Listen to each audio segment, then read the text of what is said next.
Hello everyone. पिछली video में हमने थर्ड फोर्थ और फिफ्थ क्लास के जो इम्पोर्टेंट टॉपिक्स थे वो कवर किए थे। इस वीडियो में हम उनके क्वेश्चंस करेंगे।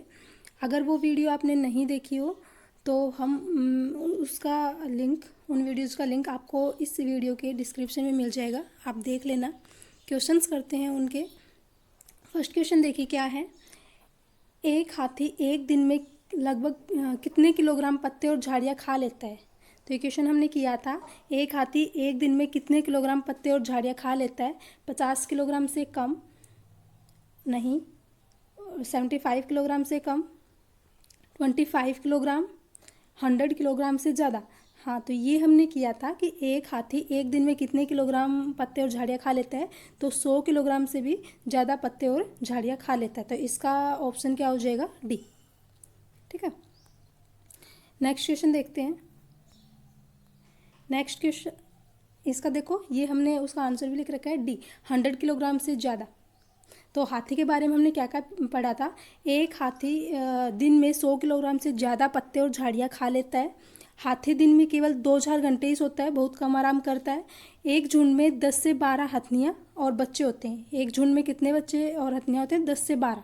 ठीक है, और झुंड में केवल हथनियाँ और बच्चे ही होते हैं, 10 से 12 हथनियाँ और बच्चे होते हैं।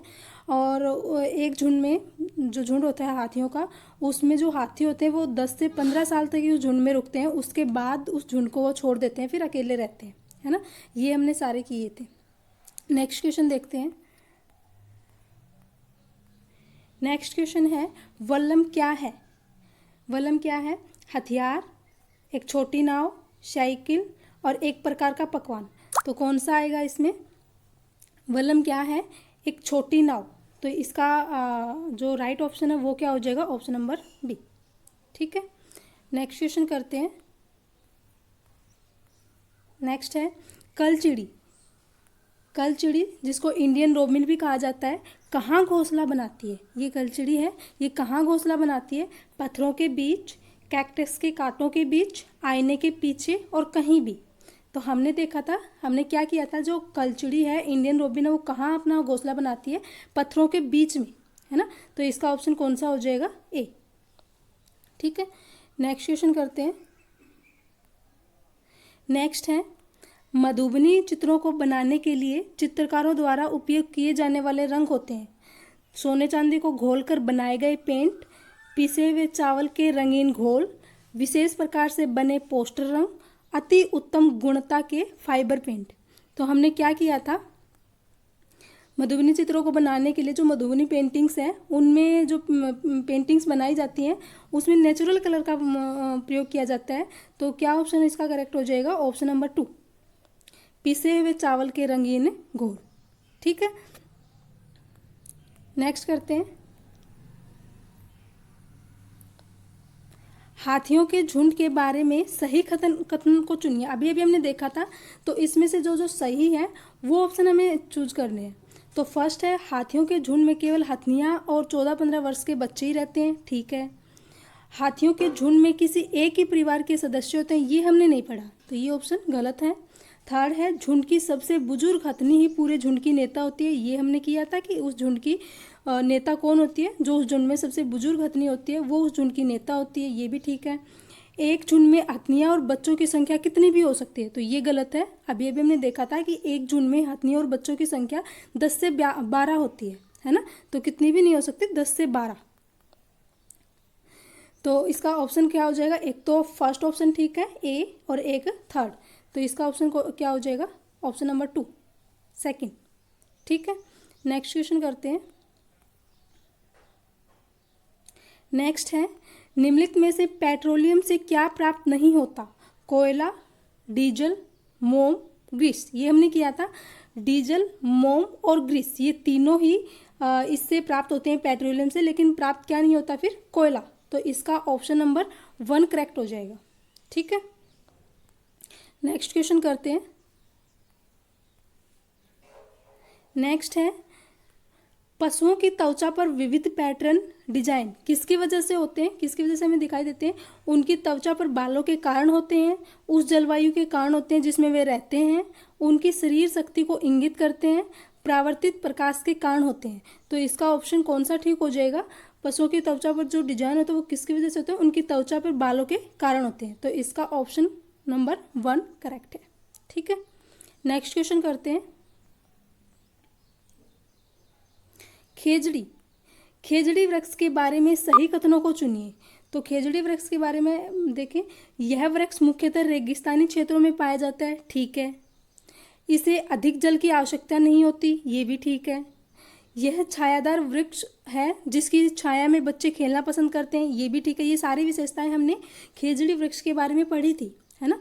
फोर्थ है, यह अपने तने में जल एकत्र करता है और लोग पतले पाइप से इस जल को पीते हैं, ये गलत है। क्योंकि ये जो विशेषता ये हमने किसकी पढ़ी थी? रेगिस्तानी ओक की, है ना। रेगिस्तानी ओक जो वृक्ष था उसके बारे में हमने पढ़ा था कि उसकी जड़ें पहले ज़मीन में जाती हैं और वो ज़मीन में कितनी गहरी जाती हैं, जब तक कि उन्हें पानी ना मिल जाए, और फिर वो पानी उसके तने में इकट्ठा हो जाता है और लोगों को जब पानी की ज़रूरत होती है तो पाइप लगा के उसके तने में से वो पानी निकाल लेते हैं, है ना। तो ये जो विशेषता है ये रेगिस्तानी ओक की नहीं है। तो इसके जो करेक्ट ऑप्शन है वो कौन कौन से हुए? ए, बी और सी।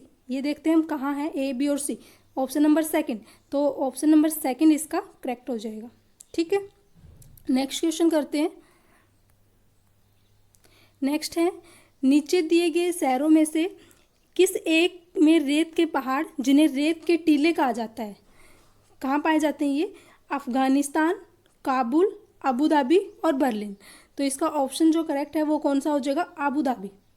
ठीक है, ये यूएई की कैपिटल थी जो, है ना, हमने किया था। तो अबू धाबी इसका करेक्ट ऑप्शन हो जाएगा, ऑप्शन नंबर 3। आगे देखते हैं। आगे है, मच्छरों के प्रजनन की रोकथाम के लिए ठहरे पानी पर तेल डालने की सलाह दी जाती है। ऐसा इसलिए है क्योंकि फर्स्ट ऑप्शन है, तेल ऑक्सीजन की आपूर्ति को काट देता है जिससे मच्छरों का प्रजनन थम जाता है। सेकंड है, मच्छरों को तेल द्वारा विकसित किया जाता है। थर्ड है, मच्छर तेल द्वारा मर जाते हैं। और फोर्थ है, मच्छर तेल की परत में फंस जाते हैं।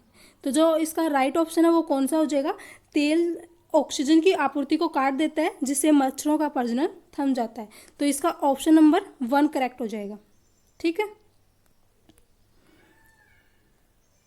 नेक्स्ट है, निम्नलिखित में से किसकी सुनने की शक्ति इतनी तीक्ष्ण होती है कि वह वायु से पत्तों के हिलने की ध्वनि और घास पर किसी जानवर के चलने की ध्वनि में अंतर कर सकता है?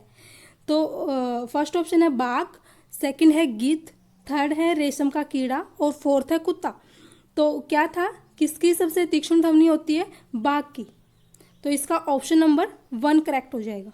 ठीक है, इसकी जो ध्वनि है वो 3 किलोमीटर दूर तक सुनी जा सकती है, ये हमने किया था, है ना। तो सबसे तेज ध्वनि किसकी होती है? बाघ की। आगे है, जो व्यक्ति जंगल में कम से कम 25 वर्षों से रह रहे हैं उनका उस जंगल भूमि पर और उसमें पैदा होने वाली वस्तुओं पर अधिकार है। यह जनादेश किसके द्वारा दिया गया था?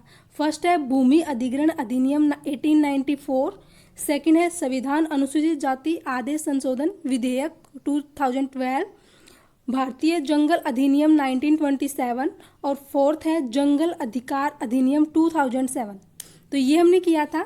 ये जो हक है, जो कम से कम 25 सालों से उस जंगल में रह रहे हों तो वो वहाँ कुछ भी चीज़ उगा सकते हैं और उन जंगल में जो भी उगने वाली चीज़ है, पैदा होने वाली चीज़ है, उन पे उनका हक होगा, है ना।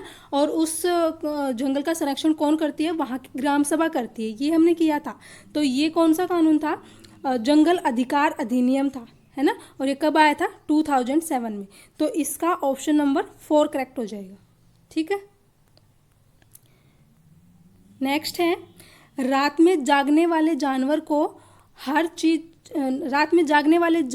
चीज़ को कैसा देखते हैं? हर रंग में देख सकते हैं। सेकंड है केवल काली और सफ़ेद ही देखते हैं। थर्ड है केवल हरे रंग में देख सकते हैं और फोर्थ है केवल लाल रंग में देख सकते हैं। तो क्या किया था हमने? रात में जागने वाले जानवर को हर चीज़ काली और सफ़ेद ही दिखाई देती है ना।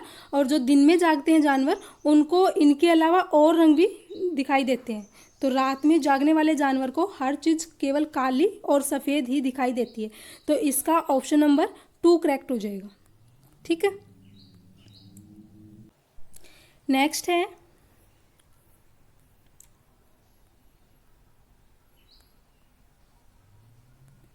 निम्नलिखित पक्षियों में से कौन काफ़ी हद तक अपनी गर्दन को पीछे तक घुमा सकता है? तो कौन घुमा सकता है? कोयल, मैना, उल्लू, कौवा। तो अपनी गर्दन को पीछे तक, काफ़ी हद तक पीछे तक कौन घुमा सकता है? इसका ऑप्शन कौन सा हो जाएगा? ठीक, थर्ड। इसका थर्ड ऑप्शन करेक्ट हो जाएगा। इनके बारे में एक बार देख लेते हैं। कोयल के बारे में हमने क्या पढ़ा था? कोयल अपना घोंसला खुद नहीं बनाती, वो कोए के घोंसले में अपने अंडे देती है ना। मैना झटके से अपनी गर्दन को आगे पीछे करती है। और कौवे के बारे में क्या पढ़ा था? कौवा पेड़ की सबसे ऊंची डाल पर अपना घोंसला बनाता है और वो खुद के अंडों के साथ साथ कोयल के अंडों को भी सेता है ना। तो इसका जो राइट ऑप्शन है, कौन अपनी गर्दन को पीछे तक घुमा सकता है, तो इसका राइट ऑप्शन कौन सा हो जाएगा? थर्ड इसका राइट ऑप्शन हो जाएगा। ठीक है, नेक्स्ट क्वेश्चन करते हैं। नेक्स्ट है, गोलकोंडा किला किसने बनवाया? फर्स्ट है पल्लव राजवंश, सेकंड है चोल राजवंश, थर्ड है चालुक्य राजवंश और फोर्थ है काकतीय राजवंश। तो इसका जो राइट ऑप्शन है वो कौन सा हो जाएगा? गोलकोंडा किला किसने बनवाया था? काकतीय राजवंश ने। ठीक है, फोर्थ ऑप्शन इसका करेक्ट ऑप्शन है। नेक्स्ट है, कोयल अपने अंडे कहाँ देती है? तो ये अभी अभी हमने किया है। कोयल अपने अंडे कहाँ देती है? कौवे के घोंसले में, है ना। कोयल अपने अंडे कौवे के घोंसले में देती है। तो ए ऑप्शन इसका करेक्ट ऑप्शन हो जाएगा। नेक्स्ट क्वेश्चन करते हैं। ये देखो सारे बता रखे हैं यहाँ। कोयल अपने अंडे कौवे के घोंसले में देती है। फाख्ता कहाँ देती है? फाख्ता कैक्टस के कांटों के बीच या मेहंदी की मेड़ में घोंसला बनाती है। गोरैया कहीं भी अपना घोंसला बना लेती है। कहाँ? अलमारी के ऊपर, आईने के पीछे। और कबूतर कहाँ बनाते हैं? जो खंडर होते हैं पुराने मकान, वहाँ अपना घोंसला बनाते हैं, है ना। और बसंत गोरी पेड़ के तने में छेद बनाकर उसमें अंडे रखती है। ठीक है, आगे है, मधुबनी चित्रकला का संबंध किस राज्य से है? ये मधुबनी चित्रकला है, मधुबनी पेंटिंग्स। तो मधुबनी चित्रकला का संबंध किस राज्य से है? महाराष्ट्र, बिहार, उत्तर प्रदेश और मध्य प्रदेश। तो किससे है इसका संबंध? चित्रकला का संबंध किससे है? इसमें ऑप्शन कौन सा करेक्ट हो जाएगा? Option B. ठीक है, देखते हैं इसके बारे में। ये देखो, इसका ऑप्शन बी करेक्ट हो जाएगा, बिहार में मधुबनी नाम का एक जिला है जहाँ पर त्योहारों के दिन घरों की दीवार पर चित्र बनाए जाते हैं। यह चित्र पिसे हुए चावलों में रंग घोलकर बनाए जाते हैं। गुलदावरी और जीनिया के फूलों से रंग बनते हैं जिसमें कपड़े रंगे जाते हैं। तो मधुबनी पेंटिंग्स बिहार में मधुबनी नाम का एक जिला है, उसके नाम पर इसका नाम पड़ा था मधुबनी पेंटिंग्स। ठीक है, नेक्स्ट करते हैं। लिंगहू फैन किस देश का पकवान है? किस देश का पकवान है? फर्स्ट ऑप्शन है चाइना, सेकंड है हांगकांग, थर्ड है नेपाल और फोर्थ है भारत। ठीक है, तो इसका कौन सा ऑप्शन करेक्ट हो जाएगा? ये हमने किया था। लिंगहू फैन किस देश का पकवान है? हांगकांग का, है ना। हांगकांग में का प्रसिद्ध भोजन है ये लिंगहू फैन। तो इसका ऑप्शन बी करेक्ट हो जाएगा। नेक्स्ट है, पंकज ने अपने मित्र से कहा, मैं नहीं खेल सकता क्योंकि मुझे बुखार है। मैं कपकपी बुखार, सिरदर्द और अंत में पसीना आने के चक्कर से गुजरता हूँ। रक्त की जांच के बाद डॉक्टर ने मुझे एक कड़वी दवाई दी। पंकज किस रोग से पीड़ित हो सकता है? तो पंकज को बुखार है, सिरदर्द होता है, कपकपी भी आती है। तो ये लक्षण, जो ये सिम्टम्स है, किसके सिम्टम्स हैं ये हमें बताने हैं, है ना। तो फर्स्ट है मियादी बुखार, सेकंड है अतिसार, थर्ड है हैजा और फोर्थ है मलेरिया। तो इसका ऑप्शन कौन सा करेक्ट हो जाएगा? ये जो सिम्टम्स है किसके हैं? मलेरिया के। तो इसका फोर्थ ऑप्शन राइट ऑप्शन है। नेक्स्ट करते हैं। नेक्स्ट है, रिहाना अपने परिवार के साथ केरल जाती है। वहाँ उसे ऊंचे वृक्ष दिखाई पड़ते हैं जो उसके गृहनगर शिमला के ऊंचे वृक्षों से भिन्न है। उसने केरल में कौन से वृक्ष देखे होंगे? अपने परिवार के साथ वो केरल जाती है और जो वहाँ रहती है उसका गृहनगर कौन सा है? शिमला। तो शिमला से केरल जाती है वो, और केरल में उसको अपने जो शिमला में जो वृक्ष हैं उससे भी ऊंचे वृक्ष दिखाई देते हैं। तो वृक्ष कौन से हैं? चीड़, नारियल, थर्ड है सेब और फोर्थ है लीची। तो उसको कौन से वृक्ष दिखाई देंगे? केरल में वृक्ष कौन से हैं? नारियल के। तो सबसे ऊंचे वृक्ष किसके हैं? नारियल के। ठीक है, तो इसका ऑप्शन नंबर सेकंड करेक्ट हो जाएगा। ठीक है, नेक्स्ट क्वेश्चन करते हैं। नेक्स्ट है, जब कोई सपेरा अपने वाद्य यंत्र बीन को बजाता है तो सांप उसकी ध्वनि पर अपने सिर को इधर उधर घुमाता है। आपके विचार से सांप वाद्य यंत्र के प्रति अनुक्रिया कैसे कर रहा है? फर्स्ट है उस वाद्य यंत्र की गति को देखकर, सेकंड है उस वाद्य यंत्र द्वारा उत्पन्न कंपनों के प्रति अनुक्रिया करके, थर्ड है उस वाद्य यंत्र को सूंघकर, और फोर्थ है उस वाद्य यंत्र की ध्वनि को सुनकर। तो हमने पढ़ा था कि जो सांप होता है वो जमीन में हुए कंपन से पता चलता है कि कोई आसपास है। जमीन में हुए कंपन को वो भाप लेता है। उसके कान नहीं होते, सांप के कान नहीं होते। तो इसका कौन सा ऑप्शन करेक्ट हो जाएगा? ऑप्शन नंबर सेकंड, उस वाद्य यंत्र द्वारा उत्पन्न कंपनों के प्रति अनुक्रिया करके, है ना। नेक्स्ट है मुक्तापुर गांव किस राज्य में है? आंध्र प्रदेश, महाराष्ट्र, तेलंगाना और उत्तर प्रदेश। तो मुक्तापुर गांव किस राज्य में है? आंध्र प्रदेश के पोचमपल्ली जिले में, है ना। तो इसका फर्स्ट ऑप्शन जो ए ऑप्शन है वो इसका करेक्ट ऑप्शन हो जाएगा। देखो, मुक्तापुर गांव आंध्र प्रदेश के पोचमपल्ली जिले में है। पोचमपल्ली जिले में ज़्यादातर परिवार बुनकर हैं। इस बुनाई को पोचमपल्ली नाम से जाना जाता है।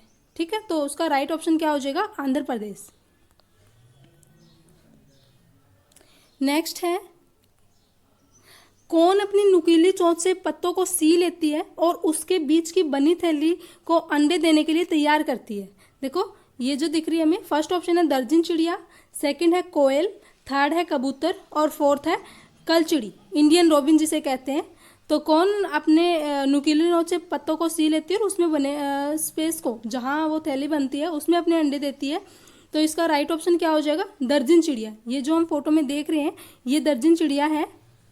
ये देखो, पत्तों को आपस में सील लेती है। देखो, नुकीली चोंच से पत्तों को सील लेती है, फिर जो ये थैली बनती है, ये थैली बनी हुई है यहाँ अपने अंडे देती है।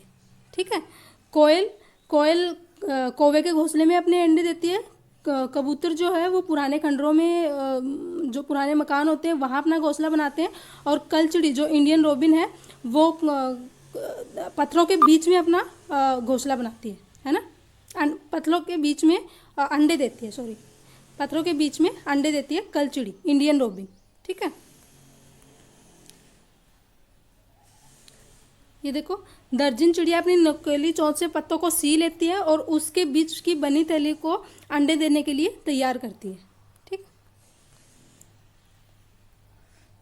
नेक्स्ट है, कोई किसान उर्वरकों और कीटनाशकों का अधिक उपयोग करके अपने खेतों में बार बार धान की फसल उगा रहा है। ऐसे करने से उसके खेतों की मृदा, फर्स्ट है जुताई के लिए उपयुक्त बन जाएगी, सेकंड है बंजर हो जाएगी, थर्ड है अन्य फसलों के लिए भी उपजाऊ बन जाएगी, और फोर्थ है केवल धान की फसलों के लिए ही उपयोगी रहेगी। तो इसका कौन सा ऑप्शन करेक्ट हो जाएगा? ऐसा करने से उसके खेतों की मृदा बंजर हो जाएगी। ऑप्शन नंबर 2 इसका राइट है। ठीक है, नेक्स्ट क्वेश्चन है, यदि आप रेलगाड़ी द्वारा अहमदाबाद जाएं तो आपको रेलवे स्टेशन पर अधिक बेचने वाले खाने की कौन सी चीज़ें बेचते मिलेंगे? हाँ, फर्स्ट है ढोकला, चटनी, नींबू वाले चावल, सेकंड है छोले भटूरे तथा लस्सी, थर्ड है इडली चटनी तथा बड़ा चटनी, और फोर्थ है पूरी साग तथा ठंडा दूध। तो हमें कौन सी चीज़ मिलेंगी वहाँ बेचते हुए? कौन सी चीज़ मिलेंगे? ढोकला, चटनी, नींबू वाले चावल। तो इसका फर्स्ट ऑप्शन राइट है। ठीक है, नेक्स्ट क्वेश्चन, कर्णमलेश्वरी के विषय में नीचे दिए गए कथनों पर विचार कीजिए। हमें इसमें से जो राइट ऑप्शन है वो टिक करना है। फर्स्ट देखिए, वह अंतर्राष्ट्रीय ख्याति प्राप्त भारोत्तोलक वेट लिफ्टर है। ठीक है, ये हमने पढ़ा था, वो वेट लिफ्टर है कर्णमलेश्वरी। वह कर्नाटक की हैं, ये गलत है क्योंकि वो आंध्र प्रदेश की रहने वाली हैं। थर्ड है, उन्होंने अपने नाम बहुत से रिकॉर्ड बनाए हैं। वह 130 किलोग्राम तक का भार उठा सकती हैं। तो ये भी पढ़ा था हमने, वो एक बार में कितना किलोग्राम वजन उठा सकती हैं? 130 किलोग्राम। और फोर्थ है, जब वह 12 वर्ष की थी तभी से वह भार उठाने का अभ्यास करने लगी थी। तो कौन सा ऑप्शन इसका करेक्ट है? एक तो फर्स्ट, एक थर्ड और एक फोर्थ। तो ए, सी और डी, ऑप्शन नंबर सेकंड इसका राइट ऑप्शन है। और इसके बारे में हमने क्या पढ़ा था? इन्होंने भारत के बाहर 29 मेडल जीते हैं और ये पहली इंडियन वुमेन है जिन्होंने ओलंपिक्स में मेडल जीता था। और एक पढ़ा था कि इनके पिता पुलिस में हवलदार हैं, इनकी 4 बहनें हैं, वो भी वेट लिफ्टर का काम करती हैं, है ना। ये हमने पढ़े थे। नेक्स्ट क्वेश्चन है, निम्नलिखित में से कौन से हमारे वायुमंडल की सबसे निचली परत है? फर्स्ट है सौर मंडल, सेकंड है समताप मंडल, थर्ड है बहिमंडल और फोर्थ है ताप मंडल। तो वायुमंडल की सबसे निचली परत कौन सी है? सौर मंडल, ऑप्शन नंबर 1 इसका राइट है। ठीक है। नेक्स्ट क्वेश्चन है, सोहना गांव कहाँ है? फर्स्ट है कश्मीर, सेकंड है मेघालय, थर्ड है हरियाणा और फोर्थ है सिक्किम। तो सोहना गांव कहाँ है? Option number C, Haryana. Haryana में है सोहना गांव, तो ऑप्शन नंबर सी इसका करेक्ट ऑप्शन है।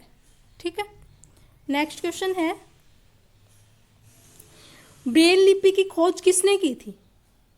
ब्रेल लिपि की खोज किसने की थी? किस वैज्ञानिक ने की थी? फर्स्ट है आइजैक न्यूटन, सेकंड है लुईस ब्रेल, थर्ड है रिकी फेराडो और फोर्थ है जगदीश चंद्र बसु। तो इसका जो राइट ऑप्शन है वो कौन सा हो जाएगा? Lewis Braille. ब्रेल लिपि की खोज किसने की थी? लुईस ब्रेल ने। ये जो हम फोटो देख रहे हैं किसकी है? लुईस ब्रेल की। ये इनकी बचपन में अपने पिता के औजारों के साथ खेलते हुए इनकी आंखें चली गई थी, तो ये जब पढ़ना चाह रहे थे तो इन्होंने अलग अलग तरकीब सोची।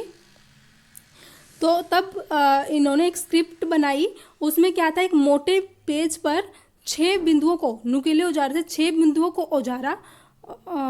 उभारा और उनको जिनको टच करके पढ़ा जा सकता था, तो उसी को क्या नाम दिया? ब्रेल लिपि। यहाँ हम देख सकते हैं, देखो 6 बिंदु हैं, हर एक में 6 बिंदु हैं, है ना। तो इसी को क्या नाम दिया गया था? ब्रेल लिपि, जिसको हम टच करके, हाथ से टच करके पढ़ सकते हैं। तो इसका option number B correct option है। ठीक है। नेक्स्ट है, खेजड़ी के पेड़ किस राज्य में मिलते हैं? किस राज्य में मिलते हैं खेजड़ी के पेड़? फर्स्ट है उत्तर प्रदेश, सेकंड है मिजोरम, थर्ड है राजस्थान और फोर्थ है तेलंगाना। तो इसका जो राइट ऑप्शन है वो कौन सा हो जाएगा? खेजड़ी के पेड़ हमें कहाँ देखने को मिलते हैं? राजस्थान में। तो ऑप्शन नंबर सी इसका राइट है। ठीक है। नेक्स्ट क्वेश्चन है, निम्नलिखित में से हमारे देश के किस राज्य के अधिकतर लोग नारियल के तेल में पकी हुई समुद्री मछली खाना पसंद करते हैं? फर्स्ट है गोवा, सेकंड है जम्मू और कश्मीर, थर्ड है बिहार और फोर्थ है मिजोरम। तो ये हमने किया था कि नारियल के तेल में पकी हुई मछली कहाँ के लोग पसंद करते हैं? गोवा के लोग। तो इसका ऑप्शन नंबर 1 राइट है। ठीक है। आगे है, कुडुक कहाँ के लोगों की भाषा है? फर्स्ट है मिजोरम, सेकंड है मणिपुर, थर्ड है अरुणाचल प्रदेश और फोर्थ है झारखंड। तो कुडुक कहाँ के लोगों की भाषा है? झारखंड की, है ना। ये हमने किया था, तो इसका ऑप्शन नंबर 4 राइट है। नेक्स्ट है, किस राज्य में घर बारिश के चलते जमीन से 10-12 फुट ऊंचे बने होते हैं? फर्स्ट है केरल, सेकंड है आंध्र प्रदेश, थर्ड है असम और फोर्थ है त्रिपुरा। तो हमने किया था कि जो असम के जो लोग होते हैं वो बैम्बू के ऊपर अपने घर को बनाते हैं, 10-12 फुट, जमीन से 10-12 फुट ऊंचे अपने घरों को बनाते हैं बैम्बू के ऊपर, है ना। तो इसका जो ऑप्शन नंबर सी है वो इसका आंसर हो जाएगा, यही राइट ऑप्शन है। नेक्स्ट है, नेपेंथिस पौधा जिसको पिक्चर प्लांट भी कहते हैं, उसके बारे में कौन सा ऑप्शन राइट है? फर्स्ट है कीड़े मकोड़ों को आकर्षित करने के लिए उस तारतों की ध्वनियाँ निकालता है। नहीं, वो ध्वनियाँ नहीं निकालता, एक अलग प्रकार की खुशबू निकालता है जिससे जो कीड़े मकोड़े होते हैं वो उसकी तरफ आकर्षित होते हैं। सेकंड है, नेपेंथिस पौधे का मुंह छोटी छोटी कंटियों से ढका होता है। ये भी गलत है, क्योंकि हमने देखा था कि जो ये पिक्चर प्लांट होता है उसका मुंह एक पत्ती से ढका होता है, घड़े का आकार होता है, इसका घड़े के आकार का होता है और उसका मुंह एक पत्ती से ढका होता है। थर्ड है, भारत में नहीं पाया जाता, और क्योंकि ये गलत है क्योंकि भारत में ही पाया जाता है, ऑस्ट्रेलिया और मेघालय वो हमने पढ़ा था। और फोर्थ है कीड़े मकोड़ों को चालाकी से फंसाकर खा जाता है, ये राइट ऑप्शन है। ये एक अलग प्रकार की खुशबू निकालता है जिससे जो कीड़े मकोड़े होते हैं वो इसकी तरफ आकर्षित होते हैं, और जब वो इसके ऊपर चढ़ते हैं, ऊपर तक जाते हैं, तो वो इनको धोखे से फंसा लेता है, अपने अंदर गिरा लेता है और फिर पत्ती को बंद कर लेता है, जो अपना ढक्कन होता है उसको बंद कर लेता है, फिर वो बाहर नहीं निकल पाते, है ना। तो इसका जो फोर्थ ऑप्शन है वो इसका करेक्ट है। नेक्स्ट क्वेश्चन है, निम्नलिखित में से कौन सा कीट मधुमक्खियों की भांति कॉलोनी में एक साथ नहीं रहता है? फर्स्ट है ततैया बर्रा, सेकंड है चींटी, थर्ड है दीमक और फोर्थ है मकड़ी। तो इसका कौन सा ऑप्शन करेक्ट हो जाएगा? Option number fourth. ये एक मधुमक्खियों की भांति कॉलोनी में नहीं रहती है, मकड़ी। ठीक है, तो इसका ऑप्शन नंबर फोर्थ इसका आंसर हो जाएगा। नेक्स्ट क्वेश्चन है, किसी पशु के विषय में नीचे दिए गए विवरण को पढ़िए और उस पशु को पहचानिए। ये देखते हैं, ये किसकी विशेषता है वो हमें बताना है। ये भालू जैसा दिखता है परंतु भालू नहीं है। यह दिन के लगभग 17 वृक्षों की शाखाओं से उल्टे लटक कर सोता है। यह जिस वृक्ष पर रहता है उसी की पत्तियां खाता है और यह लगभग 40 वर्षों तक जीवित रहता है। तो ये जो है ये हमने किसकी पढ़ी थी, किसके बारे में पढ़ा था? ऑप्शन 1 है स्लोथ, सेकंड है लंगूर, थर्ड है चिंपैंजी और फोर्थ है पांडा। तो किसके बारे में पढ़ा था? ऐसा हमने स्लोथ। ये भालू जैसे दिखते हैं लेकिन भालू नहीं है ना। और ये हफ्ते में एक बार, एक वीक में एक बार नीचे उतरते हैं सोच के लिए, है ना। ये हमने पढ़ा था। और ज़्यादा से ज़्यादा वो 18 पेड़ों पर ही जाते हैं अपने पूरे वर्ष के जीवन काल में, उससे ज़्यादा वो पेड़ों पर नहीं जाते और उन्हीं की पत्तियां वो खाते हैं, है ना। नेक्स्ट क्वेश्चन है, रेगिस्तानी ओक के बारे में निम्नलिखित कथनों का अध्ययन कीजिए। फर्स्ट है, रेगिस्तानी ओक एक वृक्ष है जिसकी ऊंचाई हमारी कक्षा के कमरे के लगभग बराबर अर्थात लगभग 4 मीटर होती है। सेकंड है, इस वृक्ष की जड़ें नीचे वृक्ष की ऊंचाई के लगभग 30 गुनी गहराई तक हैं, जमीन में भीतर जाती हैं जब तक कि पानी तक न पहुंच जाए। ये दोनों ही विशेषताएं हमने पढ़ी थी कि इसकी जो ऊंचाई है वो किसके कमरे की दीवार के बराबर होती है, ये ठीक है फर्स्ट ऑप्शन। सेकंड है कि इसकी जड़ें कहाँ तक जाती हैं, जब तक जमीन में वहाँ तक जाती हैं जब तक उनको पानी ना मिल जाए, ये भी ठीक है। थर्ड है, इस वृक्ष के तने में पानी एकत्रित होता है, ये भी ठीक है। और जब वहाँ के लोगों को पानी की जरूरत होती है तो पाइप लगाकर इस वृक्ष से पानी को निकाल लेते हैं इसके तने से, ठीक है। फोर्थ है, यह वृक्ष अबू धाबी में पाया जाता है, ये हमने नहीं पढ़ा, तो इसका फोर्थ ऑप्शन गलत है। बाकी ठीक कौन कौन सा हुआ? ए, बी और सी। तो ऑप्शन नंबर थर्ड इसका राइट है, ठीक है। नेक्स्ट क्वेश्चन है, नीता आंध्र प्रदेश जाती है और 2 साड़ियाँ खरीदती है जो खास तौर पर वहीं बनाई जाती हैं, वे क्या कहलाती हैं? तो कलमकारी और कंथा, पोचमपल्ली और कलमकारी, पोचमपल्ली और कांजीवरम और फोर्थ है कलमकारी और चंदेरी। तो इसका जो राइट ऑप्शन कौन सा होगा? सेकंड इसका राइट ऑप्शन हो जाएगा। नेक्स्ट क्वेश्चन है, निम्नलिखित राज्यों के समूह में से किस एक समूह के समुद्र तट अरब सागर पर स्थित है? फर्स्ट ऑप्शन है तमिलनाडु, आंध्र प्रदेश, कर्नाटक, सेकंड है कर्नाटक, केरल, गुजरात, थर्ड है आंध्र प्रदेश, तेलंगाना, ओडिशा और फोर्थ है केरल, कर्नाटक और पश्चिम बंगाल। तो कौन सा ऑप्शन इसका राइट ऑप्शन हो जाएगा? सेकंड, कर्नाटक, केरल और गुजरात। अरब सागर किस समूह कहाँ स्थित है? कर्नाटक, केरल और गुजरात, ठीक है, इन राज्यों में। नेक्स्ट क्वेश्चन है, वर्ली एक पारंपरिक कला है, वर्ली एक पारंपरिक कला का प्रकार है। वर्ली नामक स्थान किस राज्य में है? फर्स्ट है महाराष्ट्र, सेकंड है ओडिशा, थर्ड है राजस्थान और फोर्थ है बिहार। तो किस राज्य में है? वर्ली एक पारंपरिक कला का प्रकार है, वर्ली नामक स्थान किस राज्य में है? ये होगा महाराष्ट्र। ऑप्शन नंबर 1 इसका राइट है, ठीक है। नेक्स्ट है, सीढ़ीदार कुएं तथा बावली या बावड़ी से संबंधित निम्नलिखित कुछ कथन दिए गए हैं, हमें इसमें से जो राइट है वो निकालना है कि कौन सा ऑप्शन इसका राइट है। फर्स्ट है, वे जल भंडारण तथा संरक्षण की पारंपरिक व्यवस्था है, ये ठीक है। सामुदायिक स्रोत के रूप में उनका प्रयोग होता था, ये भी ठीक है। उनका निर्माण मुख्यतः वर्षा रहित राज्यों में होता है, ये भी ठीक है। उनमें केवल भौम जल होता है, ये ऑप्शन है, ये गलत है। ठीक है, तो इसका कौन सा ऑप्शन ठीक होगा? ए, बी और सी। ये देखते हैं कहाँ है, सेकंड ऑप्शन में। तो ऑप्शन नंबर सेकंड इसका राइट है। ठीक है, नेक्स्ट क्वेश्चन है, हमारे देश के कौन से राज्य में खाने की चीज़ों जैसे टेपियोका और नारियल को लोग अपने घर के आंगन में ही उगाते हैं और उन्हें इनसे बने खाने का स्वाद बहुत अच्छा लगता है। तो ये हमने किया था कि जो टेपियोका या कप्पा बोलते हैं जिसको, ये कहाँ का प्रसिद्ध भोजन है? केरल का, है ना। तो ऑप्शन नंबर 1 इसका करेक्ट ऑप्शन हो जाएगा, ऑप्शन नंबर 1। ठीक है, नेक्स्ट है, नीचे दिए गए खाद्य पदार्थों में के किस समुच्चय में लौह तत्व प्रचुर मात्रा में होता है? फर्स्ट ऑप्शन है बंद गोभी, भिंडी, गुड़।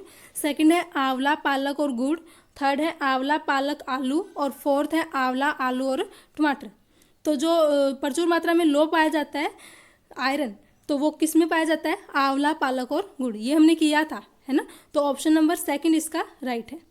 ठीक है, नेक्स्ट है, निम्नलिखित में से कौन बीज नहीं है? इनमें से हमें ये बताना कि बीज कौन सा नहीं है। फर्स्ट है सौंफ, सेकंड है गेहूं, थर्ड है काली मिर्च और फोर्थ है साबूदाना। तो इसका जो राइट ऑप्शन है वो क्या हो जाएगा? साबूदाना। साबूदाना बीज नहीं है, बाकी ये सारे क्या है? बीज हैं। तो फोर्थ ऑप्शन इसका राइट है। ठीक है, नेक्स्ट है, ताजमहल के पीले होने के लिए निम्नलिखित में से कौन सा कारक जिम्मेदार है? फर्स्ट है क्लोरीन, सेकंड है नाइट्रोजन डाइऑक्साइड, थर्ड है सल्फर डाइऑक्साइड और फोर्थ है सल्फर। तो इसका जो राइट ऑप्शन है वो कौन सा हो जाएगा? ताजमहल के पीले होने का कारण क्या हो जाएगा? Sulphur dioxide. तो इसका जो थर्ड ऑप्शन है वो इसका राइट हो जाएगा। ठीक है, नेक्स्ट क्वेश्चन है, हम सभी पुराने कुओं को देखते हैं जो अब सूख गए हैं। हमारे बुजुर्ग यह कहते हैं कि अब से लगभग 25-30 साल पहले इन कुओं में काफ़ी पानी था, परंतु अब से पूरी तरह ये सूख गए हैं। निम्नलिखित में से कुओं के सूखने के संभावित सही कारणों को चुनिए। तो इनमें से हमें सही कारण बताने के, जो अब कुएं हैं वो सूख गए हैं तो उनका कारण क्या है। फर्स्ट है, जिन झीलों या तालाबों में वर्षा का पानी इकट्ठा होता था अब वह वहाँ नहीं है। सेकंड है, पेड़ों, कुओं और आसपास के क्षेत्रों की ज़मीन पर अब कोलतार सीमेंट से ढक गई हैं। थर्ड है, कुओं का कोई उपयोग नहीं करता क्योंकि हर घर में टोटियाँ लगी हैं। और फोर्थ है, भूमिगत पानी को खींचने के लिए कई विद्युत मोटर चालित पंप लग गए हैं। तो इनमें से हमें जो सही है वो बताना है। तो ये भी ठीक है, सेकंड ऑप्शन जो है वो भी ठीक है, जो थर्ड है वो गलत है कि कुओं का कोई उपयोग नहीं करता क्योंकि हर घर में टोटियाँ लगी हुई हैं, लेकिन कुओं का उपयोग अभी भी होता है। तो ये ऑप्शन गलत है। और फोर्थ ये भी ठीक है। तो इसका जो आंसर है वो कौन सा हो जाएगा? ए, बी और डी। ए, बी और डी, जो फर्स्ट है वो इसका राइट ऑप्शन है। ठीक है, तो ये क्वेश्चन हमने कर लिए, सारे इंपॉर्टेंट क्वेश्चन थे। अगर कोई प्रॉब्लम हो तो आप कमेंट बॉक्स में बता सकते हैं। अगर वीडियो पसंद आई हो तो प्लीज़ इस वीडियो को सब्सक्राइब कीजिए, लाइक कीजिए। Thanks for watching.